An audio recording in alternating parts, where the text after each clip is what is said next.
अगर हमारे दस्तावेज बराबर ना हो तो हो सकता है हम मतदाता सूची से बाहर निकल जाए। मैंने तो फॉर्म सही से फिल किया था, फिर मेरा नाम क्यों नहीं आया? SIR अपनी वोटर डिटेल्स की आधिकारिक प्रक्रिया समय पर पूरी करें। जय हिंद साथियों, मैं डॉक्टर जीशान हुसैन, विरोधी पक्ष नेता अकोला महानगर पालिका।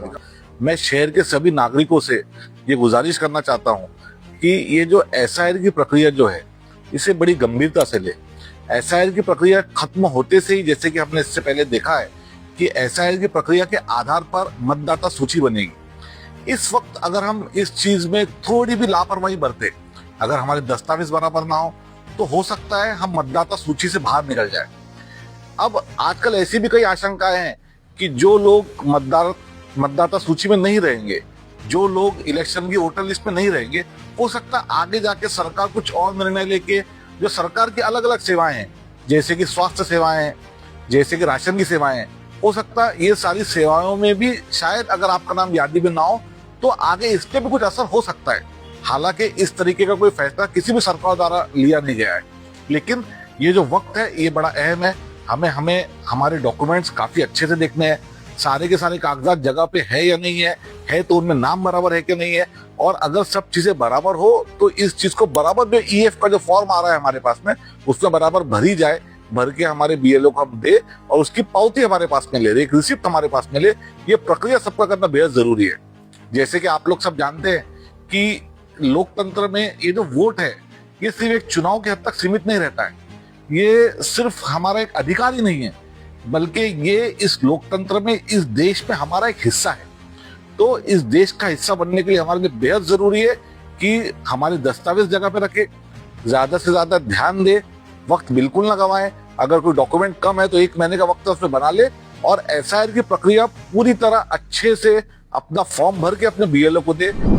खास तौर से हमें एक बात का और ध्यान रखना है, जो BLO जब आपके पास में आए तो 2 फॉर्म देंगे। एक फॉर्म रहता है जो हमें नागरिक को, वोटर को भर के देना है, और दूसरा फॉर्म रहता है जो BLO के पास रहता है।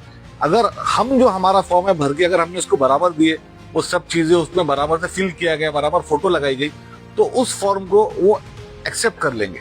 एक्सेप्ट करने के बाद में एक OC हमको हमारे पास में रखना है। अगर भरते वक्त आपसे कोई गलती हो जाती है, एक आधा कुछ नाम मिस हो जाता है, स्पेलिंग गलत हो जाती है, कुछ आप भरना भूल जाते हैं, तो भी घबराने की कोई बात नहीं है।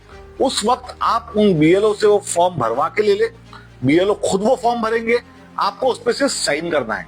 साइन करने के बाद में एक OC अपने पास में रख लेना है, और ये प्रक्रिया होने के बाद में जो BLO रहते हैं उनके पास जो ऐप है उस पे पोर्टल पे दिख जाता है कि एक्सेप्ट हुआ या नहीं हुआ।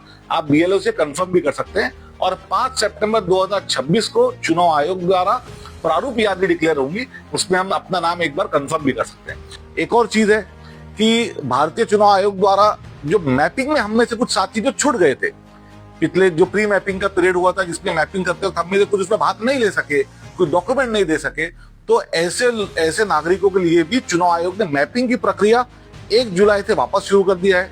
तो ऐसे लोग जो पहले मैपिंग नहीं कर सके वो अपनी मैपिंग भी, फैमिली की मैपिंग भी जो है BLO के पास कर सकते हैं, और फॉर्म भरने की प्रक्रिया अच्छे से पूरी करें।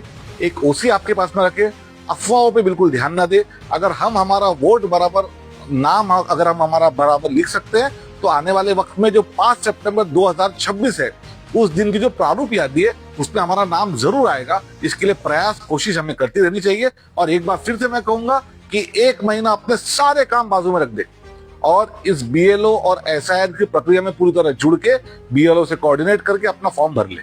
शुक्रिया, जय हिंद।